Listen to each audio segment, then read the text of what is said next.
Ada 300 warga yang menjadi korban dari peristiwa kebakaran ini. Dan mereka sekarang harus tinggal di tenda-tenda pengungsian sementara dalam kondisi yang seadanya. Saya akan mencoba berbincang untuk bersama dengan para pengungsi dari korban peristiwa ini.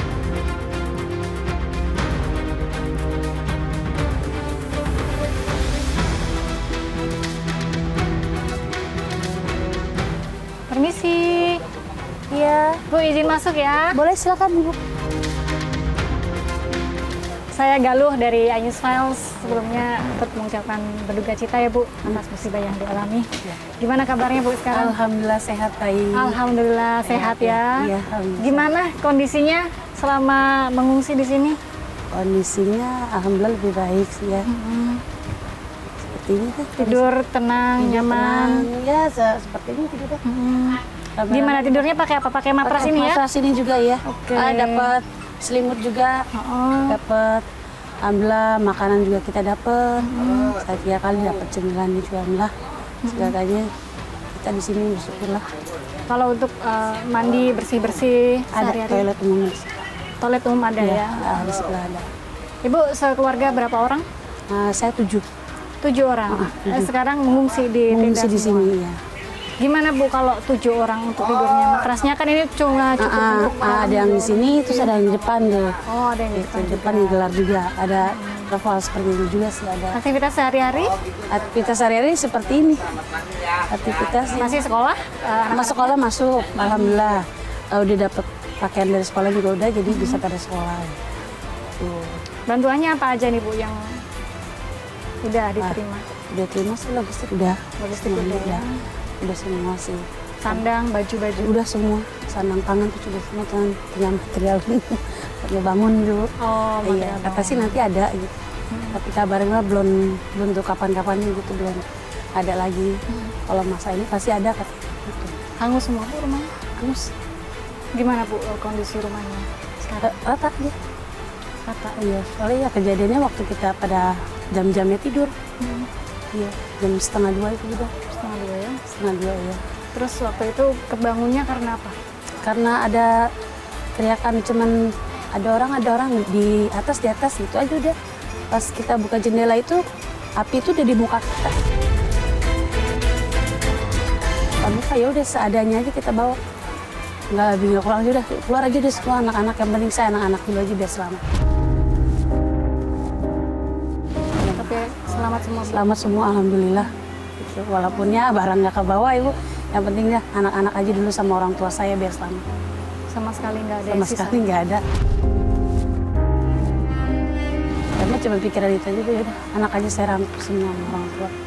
Alhamdulillah. Kalau kita buat balik lagi ya kitanya nanti yang nggak ada yang kebawa angin api lagi.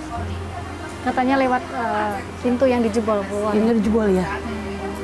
Dijebol, kalau itu juga nggak jebol ya udah semua selingkungan itu habis juga.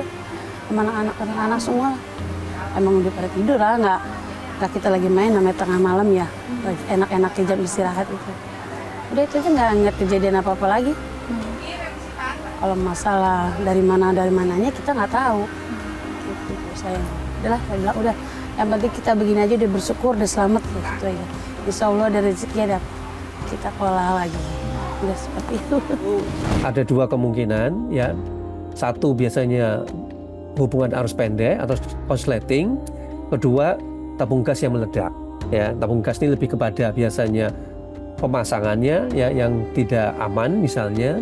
Sedangkan arus pendek tadi sering terjadi karena pemakaian kabel yang tidak berstandar, SNI misalnya, atau juga penggunaan stop kontak misalnya, yang stop kontak yang tumpuk-tumpuk gitu ya, sehingga melebihi kapasitas. Ini diperparah juga dengan kondisi dari bangunan yang pada bangunan tersebut semi permanen. Ya, semi permanen itu artinya didominasi oleh bahan-bahan yang mudah terbakar, mulai dari kayu, triplex, plastik, ya.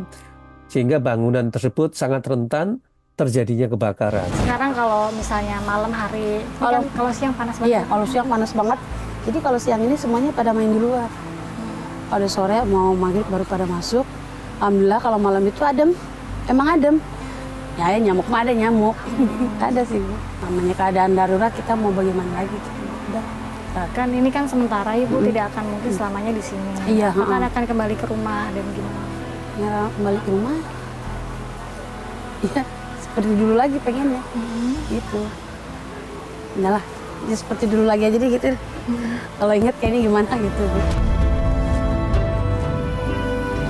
Orang-orang ini ya Bu, ya musibah kita nggak ada yang tahu, Bu. Datang gitu mendadak.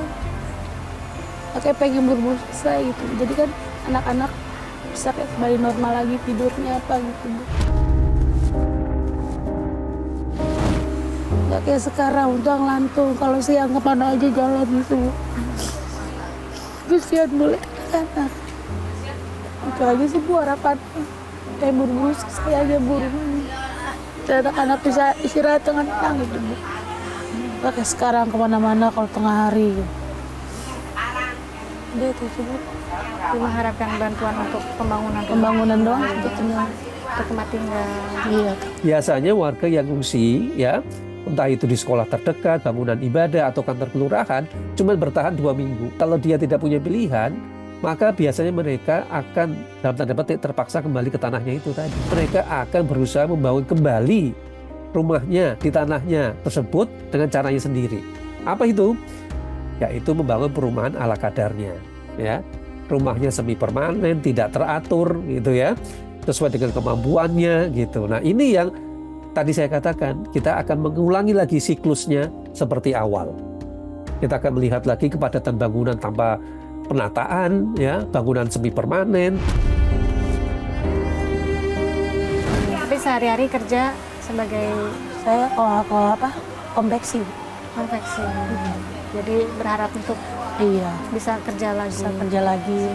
Dengan kalau kayak gini kan kerja juga nggak tenang, ninggalin anak tuh sama neneknya.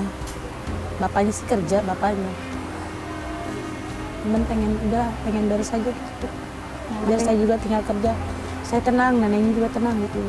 Terima kasih banyak untuk waktunya. Semoga sehat selalu. Amin amin ya Dan rabbal semoga alamin. Terima kasih rumahnya atas segera doanya semuanya. terbangun.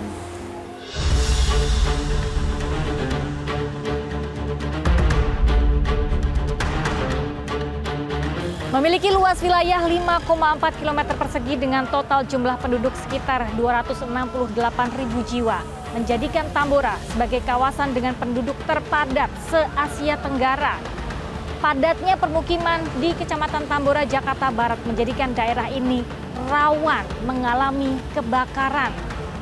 Berdasarkan data dari Badan Pusat Statistik bahwa dalam kurun waktu 5 tahun terakhir, kasus kebakaran di Kecamatan Tambora, Jakarta Barat terus mengalami peningkatan. Jadi karakteristik pemukiman di Tambora, akses jalan itu yang memang hanya muat atau pas motor lewat saja. Sering terjadi kebakaran. Seperti apa tantangan para petugas pemadam di lapangan? Selengkapnya hanya di iNews File sesaat lagi.